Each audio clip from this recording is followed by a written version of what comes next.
G Obulesu, CPI రాష్ట్ర కార్యదర్శి వర్గ సభ్యులు. ఇక 7 రోజుల్లో మన రాష్ట్రంలో శాసనసభకు, పార్లమెంటుకు ఎన్నికలు జరగబోతూ ఉన్నాయి. ఈ ఎన్నికల్లో ప్రజలు ఇచ్చేటువంటి తీర్పు ఈ దేశ భవిష్యత్తును నిర్మించేదిగా, మలుపు తిప్పేదిగా ఉండబోతూ ఉంది. అందులో ప్రజలంతా, ఓటర్స్ అందరూ విజ్ఞతతో ఆలోచన చేసి ఓటు వేయాల్సినటువంటి చారిత్రక అవసరం ఏర్పడింది. ఇవాళ 45-46 సెంటిగ్రేడ్ ఉష్ణోగ్రతల్లో ఎన్నికల ప్రచారం నిర్వహిస్తూ ఉన్నారంతా. రాయలసీమ లాంటి ప్రాంతంలో తాగడానికి నీళ్లు లేవు. చంద్రబాబు నాయుడు 2 రోజులకు ఒకసారి ఒక మీటింగ్ పెడుతున్నాడు ఈ ప్రాంతంలో. ఆయన ఇంతకుముందు ముఖ్యమంత్రిగా పనిచేశాడు, ప్రతిపక్ష నాయకుడిగా పనిచేశాడు. పులివెందులకు నీళ్ళు ఇచ్చినా అని చెప్పేసి సతీష్ రెడ్డితో గడ్డం పెంచి ఇచ్చాడు, మళ్ళీ గడ్డం తీపిచ్చాడు. అట్లాగే ఇంకొక పని కూడా చేశాడు. కడపలో స్టీల్ ఫ్యాక్టరీ నేనే నిర్మిస్తానని చెప్పేసి సీఎం రమేష్ నాయుడుతో నిరాహార దీక్ష చేపించాడు. మళ్ళీ కడపలో స్టీల్ ఫ్యాక్టరీకి ఆయన ఏం ఒక ఇటుక వేసింది లేదు, శంకుస్థాపన చేసింది లేదు, అధికారంలో నుంచి దిగిపోయాడు.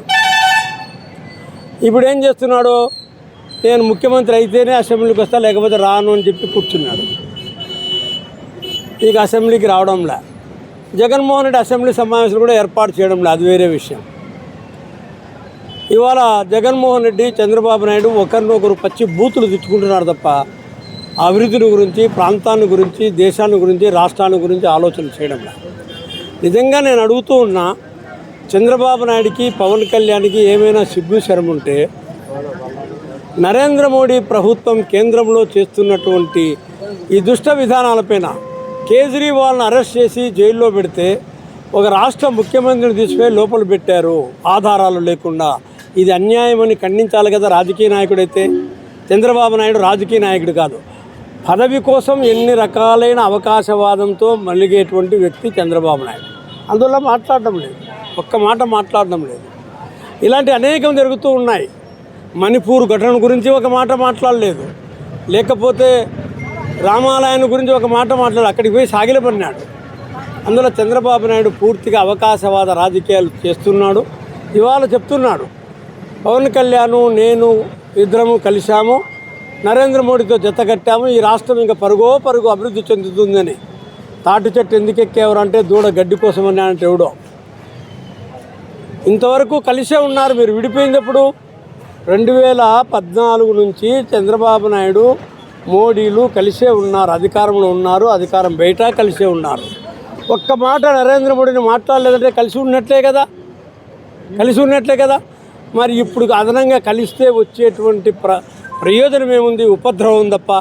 ఇప్పుడు మీరు కలిస్తే వచ్చేటువంటి నష్టము, ఉపద్రవము, ఘోరము, నేరము తప్ప ప్రయోజనం లేదు. అందువల్ల ఓటర్ మహాశయులకు కమ్యూనిస్ట్ పార్టీ తరఫున మేము విజ్ఞప్తి చేస్తున్నాం, ఎటువంటి పరిస్థితుల్లో చంద్రబాబు నాయుడు సైకిల్ గుర్తుకు ఓటు వేయొద్దు.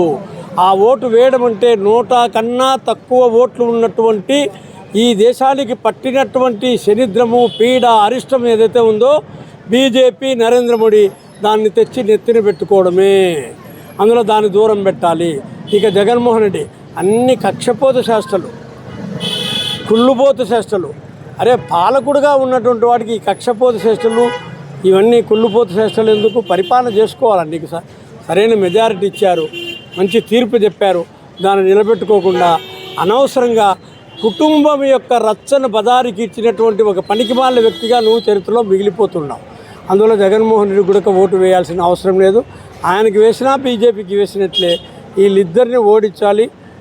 హస్తం గుర్తుకు కాంగ్రెస్కు షర్మిలారెడ్డికి ఒక ఓటు వేయాలి, కంకి కొడవలి గాలి చంద్రకు ఒక ఓటు వేయాలి.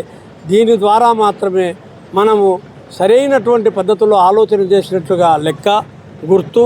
ఆ వైపున ఆలోచన చేస్తారని కమలాపురం నియోజకవర్గ ఓటర్ మహాశయులకు మీ ద్వారా చేతులెత్తి నమస్కరిస్తూ సెలవు.